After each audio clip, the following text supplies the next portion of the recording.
The NFL draft is quickly approaching. 6 of the Cardinals' 11 picks in the top 90. Which offensive position should be a top priority with those? We're going to discuss right here on the Offensive Draft Primer from the SeatGeek Studios alongside Darren Urban. I'm Dani Sureck. In order to have a better idea of the holes that need to be filled offensively, we need to know where they left off. Last season, in the 9 games without quarterback Kyler Murray, the Cardinals had the 26th ranked offense, averaging just 17 points per game. The 8 games with 9th best offense, 22 points per game. Darren, where does Arizona's offense stand entering the draft? Well, you're going to start with Kyler Murray. Obviously, he had a nice comeback after the ACL return.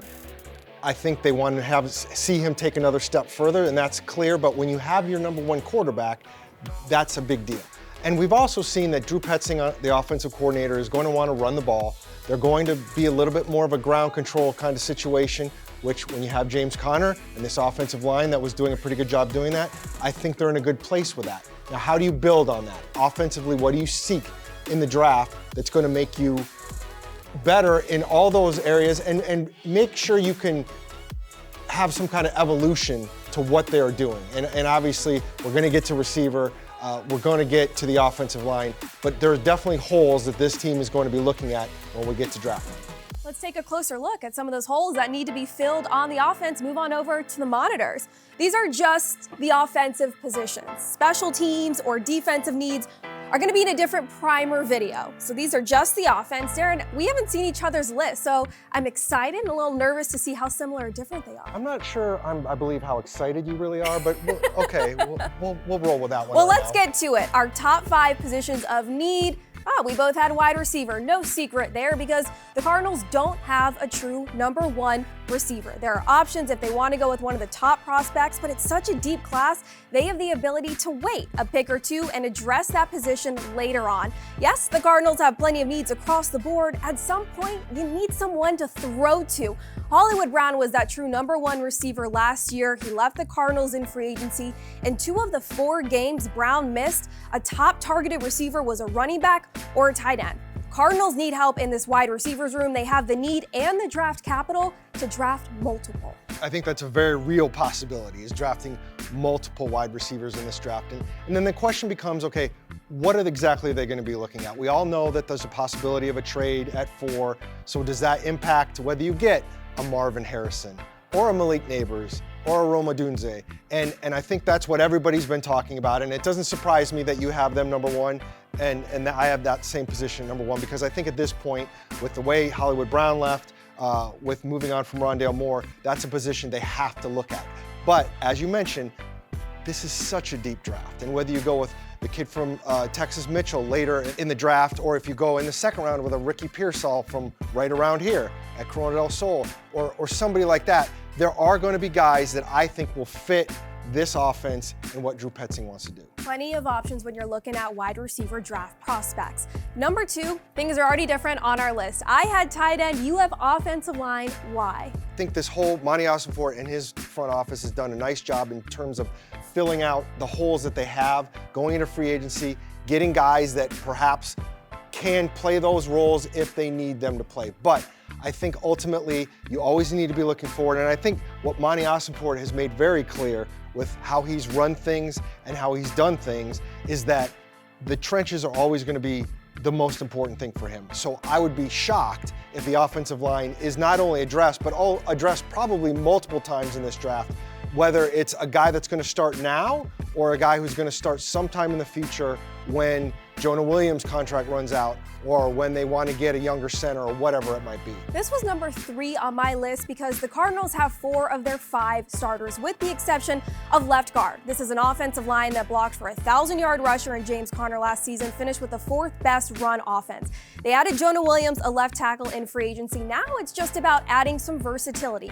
Arizona has options. They can draft a true left guard. They can draft a center and move Yelda Froholt out. He has experience at guard in his career. The Cardinals can also draft a tackle, move that player inside, and reassess after a year or 2. There are plenty of prospects that already have that versatility.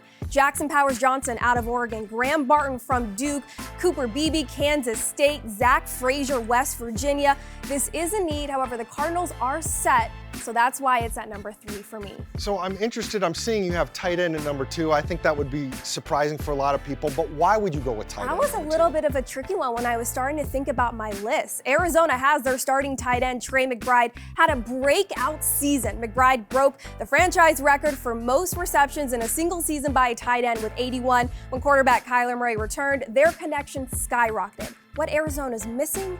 Depth. The Cardinals were in 12 or 13 personnel 32% of the time last season, 5th most in the league. Behind McBride, it's question marks. Jeff Swain was their blocking tight end last season, got hurt late last year, and is still a free agent. Elijah Higgins looked good in the 11 games he played, 163 receiving yards and a touchdown. Behind Higgins, Travis Vokalek, Blake Whiteheart. Active for just 2 games, not a single stat. Tight end is a sneaky need for this Cardinals offense when you think about how often they like to run the ball. I can see where you're coming from, but obviously, as you see, tight end is pretty low on my list, number 4, and only above a quarterback where we know it's pretty set. I mean, for me, I think when it comes to a guy like Coach Ben Steele, the tight ends coach, I think he really likes those young guys that you all mentioned. And the other part for me on the tight end is we talk about the draft and maybe getting a guy like a Ben Sinnott of Kansas State or somebody like that later on, Cade Stover from Ohio State. I think for me, if you're going to make a move at tight end, it makes more sense to get a Swaim-like player or Jeff Swaim again and bring in a veteran to that room rather than spend a draft pick. Okay, this is where we're still a little different because offensive line was 3rd for me. You went up to running back. You got James Conner. King James is coming off a 1,000-yard season, Darren. Why is that number 3? I think for me, running back becomes, it's a dual thing for me. Number one, it isn't necessarily a position of need right now, but a running back is always something you got to think about because those guys get hurt. And you tend to go through a lot of them in a season. And I'm not saying James Conner is necessarily going to be hurt a lot or Michael Carter is going to get hurt a lot. But I think with 11 draft picks, that's definitely a position that you think, hey, you know what? Maybe you want to spend something on one of those guys, especially when you can get a guy in the 5th, 6th, or 7th round that can be really talented for you. And I think the other thing too is James Conner going into the last year of his deal. You don't know what the future holds. I'm a personal believer that on a year-to-year basis, you can pretty much figure this position out, but I wouldn't be surprised if they spent a draft pick. I had a similar thought to you. The reason I have running back down at 4 is because when you look at this room right now, it looks great behind Conner. Your bulldozing running back who gets better as the game goes on, the more he gets tackled. Amari DiMercato looked good in Conner's absence, the 4 games he missed last year. More of your 3rd down back, your blocking running back. Michael Carter, slippery, agile, twitchy. Typically throughout the season, late into the offseason and training camp or into the season, there are plenty of veteran, experienced running backs with similar style to Conner that could be plug and play in this offense. I agree that it's a need when you're looking at the depth behind Conner and whether or not the running styles are similar, especially with how offensive coordinator Drew Petzing likes to run this offense. I just think there will be enough veterans that could be added into this offense to where it's not a high need in the draft. That makes sense to me. And it also makes sense to me that both R5s are Thank matching. goodness. Could you imagine Quarterback if they weren't at 5? Now, we could make an argument in a certain way that quarterback could be number 1 in terms of the importance in this draft because quarterback is going to determine a lot of what this team does at number 4 in terms of those first 3 picks probably being quarterbacks or people wanting to trade up. However, in this context, I think we're going to say that quarterback is definitely the thing they need the least in the draft. They traded for Desmond Ridder. I think they want to give Clayton Tune another shot here, and they spent a pick on him last year. And Kyler Murray is obviously in place. So I don't see them taking a quarterback. I think everybody would be shocked if they took a quarterback. A healthy Kyler, his first full offseason with this coaching staff, Desmond Ridder, 19 of the games he has played in, 17 of those were a starter.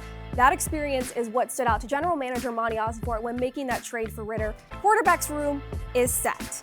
We took to the Red Sea to ask what questions they had about their top priorities for offense and this draft. And you know what comes in handy this time of year, Darren? What comes in handy, Dani? Oh, a nice old stopwatch. Typically, it's used by scouts at the combine or pro days to time and test for positional drills. Today, I will be testing you. We have 3 questions from the Red Sea, some fans that took to our social media. So I'm going to ask you these questions. However, I'm going to keep you honest because we got to wrap this up, Darren, okay? 15 seconds per question. I'm going to start it when you start your answer. All right. Are you ready? I've been ready. Okay, Let's get going. First question is from @PhilT10.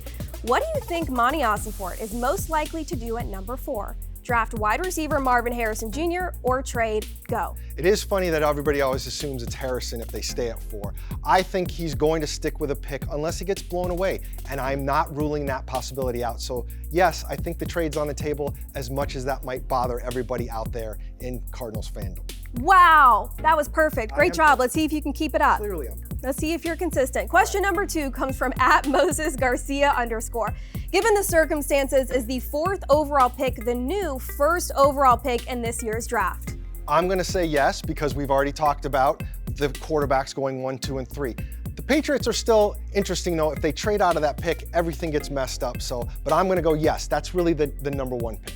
Are you taking a peek at this I to am stay not under taking 15? a pick. I'm just that good. Typically you like to go on, Darren. Okay, final question. @Nicole.Pinter6 wants to know, who should the Cardinals target in later rounds? All right, I know this is the offensive part of what we're doing, but I said running back is something, and tight end would be, those 2 positions offensively is what I would look at in the later rounds, and that's what we're talking about right now.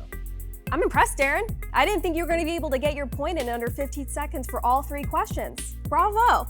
Be sure to check out our special teams and defense draft primer on azcardinals.com, as well as our official YouTube channel, and stay locked in on azcardinals.com for all of our coverage, not only leading up to the draft, but throughout draft weekend as well. That kicks off April 25th. For Darren Urban, I'm Dani Sureck. Thanks so much for tuning in to the Offensive Draft Primer.